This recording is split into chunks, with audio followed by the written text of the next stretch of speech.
मी जाणीवपूर्वक एक विधान करतो. छत्रपती शिवाजी महाराज हे 17व्या शतकातले आंतरराष्ट्रीय कीर्तीचे सेनापती आहेत. आंतरराष्ट्रीय, जगात तुलना नाही. जगात त्यांच्या इतका शौर्यशाली योद्धा, कुशल सेनापती, उत्तम प्रशासक आणि विलक्षण संघटक नाहीच. आंतरराष्ट्रीय कीर्तीचे सेनापती.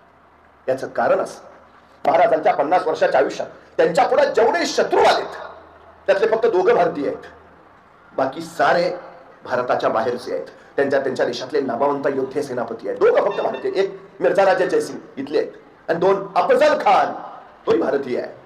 बाकी जेवढे सगळे आले सगळे भारताबाहेरचे आहेत. लाल महालात ज्याची महाराजांनी बोटं छाटली तो नवाब शाहिस्ता खान, तुर्कस्तानचा नवाब आहे. तुर्कस्तानचा औरंगजेबाचा सक्का मामा. ते तो प्रति औरंगजेब बंगाल जिंकून गेला. इकडे औरंगजेबाला महाराजांनी त्याला असा धडा शिकवला, रातोरात फरार, परत नाही उगवला इकडं. इथं मुंबईजवळ लोणावळ्याच्या उंबरखिंडीमध्ये शिवाजी महाराजांनी कार्तालब खानाला कोंडून मारलं. हा कार्तालब खान कुठलाही माहिती आहे? उझबेकिस्तान, म्हणजे आताच्या ताश्कंद रशियाचा आहे तो. त्याचा पराभव केलाय महाराजांनी. सिद्दी जौहर, सिद्दी सलामत खान इथोपियाची आहेत. इथोपियाची बलाढ्य सेनानी, जगात विलक्षण नाव त्यांचं. महाराजांनी त्यांचा पराभव केला. बेहलोल खान पठाण, सिकंदर चिदर खान पठाण इराणचे आहेत. दिलेर खान अफगाणिस्तानचा आहे. इंग्रजचे, फ्रान्सचे, पोर्तुगालचे साऱ्यांचा पराभव.